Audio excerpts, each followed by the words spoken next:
All right, these are the answers to our quiz review. First question tomorrow is going to just ask you to combine like terms and to put it in standard form. Standard form means that the exponents get smaller as they go. So I'm looking for the largest exponent, and I see it right there, the 5. So I see a -4, x to the 5th. There is no other x to the 5th term, so I'm going to put that first, okay? And that takes care of that. There is no x to the 4th, so now I see 5x to the 3rds plus 6 more x to the 3rds. Together that makes 11x to the 3rds, so that takes care of those. All right, I see an 8x squared, that'll come next. There is no x term, there's just a plus 6. And that gets put at the end, and there's our answer there. All right. So this one says, what is this plus this? We're doing basically the same thing. We're just combining like terms, and again, we're putting it in standard form. So I look for the highest exponent. I see 6x cubed. Put that down first. Then I see 10x squared plus -4x squared. That's going to give me 6x squared. 10 minus 4. So that goes away.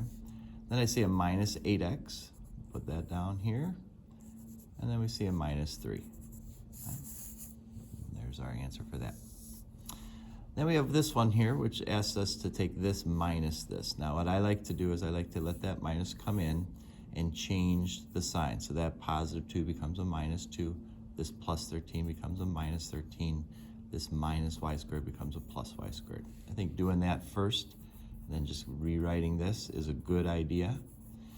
Now, again, standard form, I want the highest exponent, which looks like it'll be the squared. I have 3x squared plus 1x squared gives me y squared. Takes care of those, okay? I see I have 9y minus 2y. 9 minus 2 is 7. So that takes care of those. Then we have -8 minus 13. If you do that, you'll get -21 for your answer. So a pretty easy start, just got to be careful with some adding and subtracting. Then it says, give an example of each type. A linear equation. A linear equation is just something where the highest exponent is 1. Okay? You can have one term or two terms, doesn't matter there, but you don't have an exponent bigger than 1. Quadratic, the highest exponent is 2. All right? And a cubic, the highest exponent is 3. Now you can have numbers in front of there, that part doesn't matter so much. And you don't have to have all the terms behind it. It just has to have the highest exponent as 3 for cubic, 2 for quadratic, 1 for linear. Give an example of each time. A monomial is something that has one term, like a monorail has one rail. So it doesn't matter what the term is. It could even be, a high exponent. It doesn't matter. It's just one term. No adding or subtracting of other things to it. All right? A binomial would have 2 terms. And again, they could be different variables. They could be a number. That part doesn't matter. And a trinomial would have something with 3 terms. So 1, 2, 3 separated by the addition. Here 1, 2 separated by the addition. That's how we get those names. And what are the coefficients for here? It's just the numbers in front or even the constant here. So 5 and -3 are our coefficients for that. All right. Find the product of this. Now what we're doing here is we're multiplying. So 6 times -3 is -18. We have 3 y's and 2 more y's give us 5 y's altogether. All right. 6 times 1 is 6. 3 y's and another y gives us 4 y's. 6 times -5 is -30. We have the 3 y's. They're still there. All right. So that's how we multiply that. Then we're going to multiply this times this. When we do that, we're going to make our box to help us stay organized here. All right. And in this box, I need either 3 rows or 3 columns to take the x squared, the -5x, and the +8.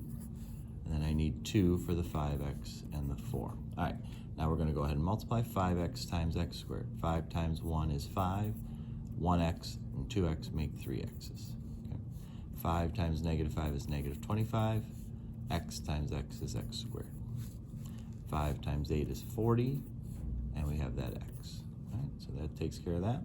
4 times x squared is just that, 4x squared. 4 times negative 5 is negative 20 with the x. 4 times 8 is 32. All right. Now we're going to put it together. We see we have 5x cubed, that'll go front. Then we have 4x squared minus 25x squared. 4 minus 25 is a negative 21. Negative 20x and 40x. 40 minus 20 is 20, positive. And then we have that 32. And that's our answer there. So we're going to do something similar for the rest of these. We're making a box. Don't have to make one quite so big. So this is 5x plus 6, 2x plus 9. 5 times 2 is 10. X times x is x squared. 2 times 6 is 12. We have that x.